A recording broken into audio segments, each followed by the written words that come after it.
Hi, my name is Robert Friedrich. I am a recording engineer and co-owner and founder of 5-4 Productions. I want to tell you a little bit about the recording we just made here in San Diego with the San Diego Symphony.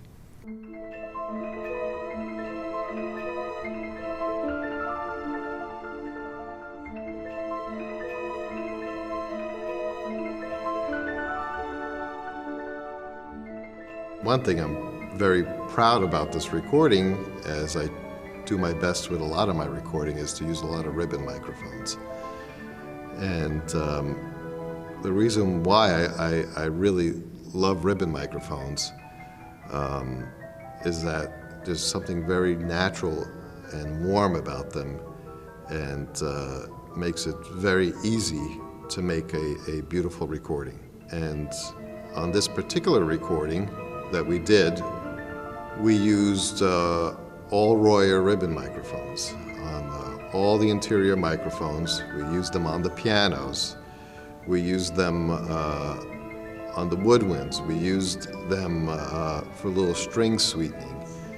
And we used them in the hall to capture the hall.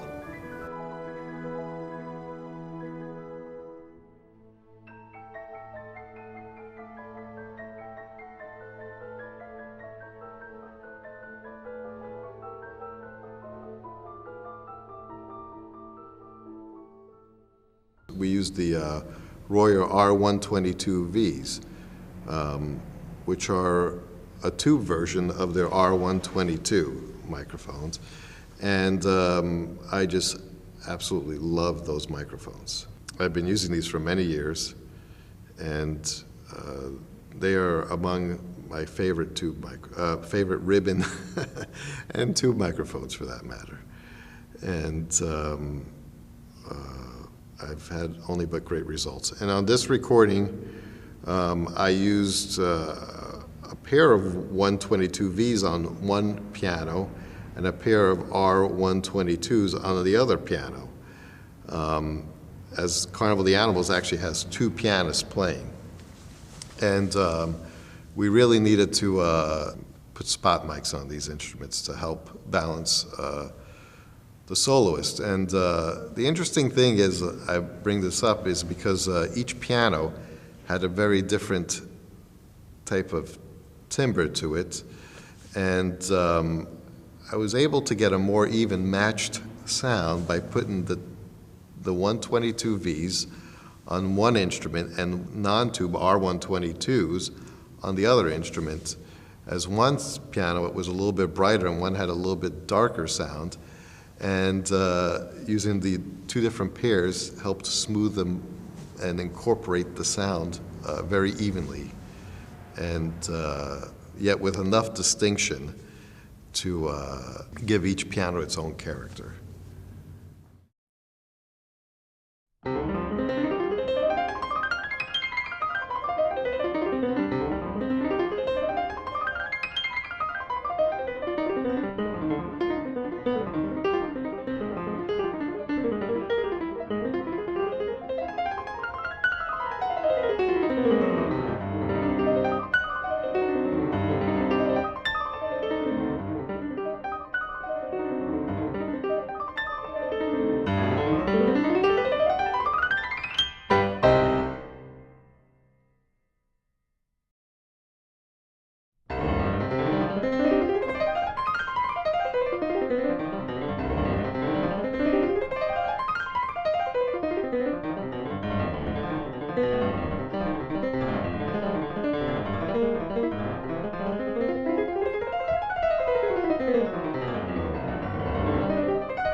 Typically, when you're recording two pianos, they're in the classical orchestral configuration, or even just piano duos.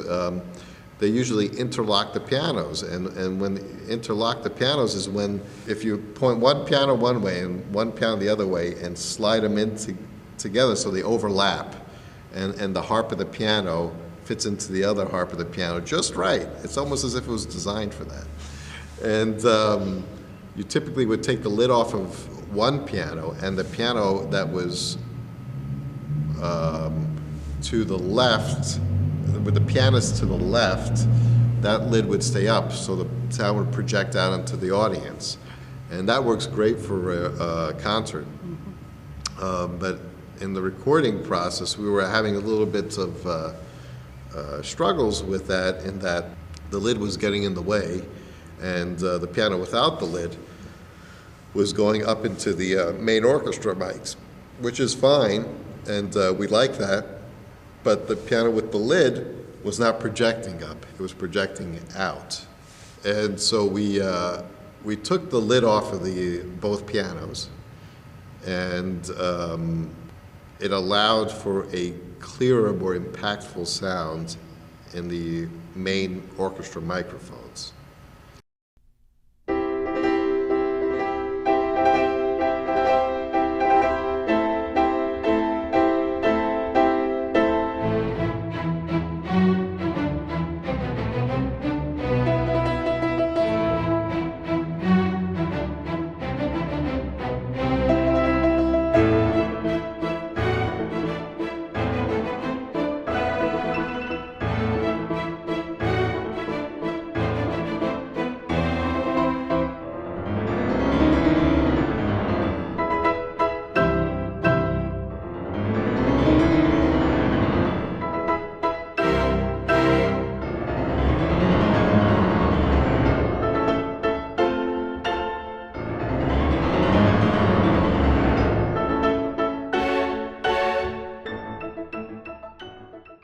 What I love about using these ribbons also is their patterns. They have a figure-8 pattern to them, and on both sides of the microphone, there's a positive side and a negative side, and it picks up from both sides.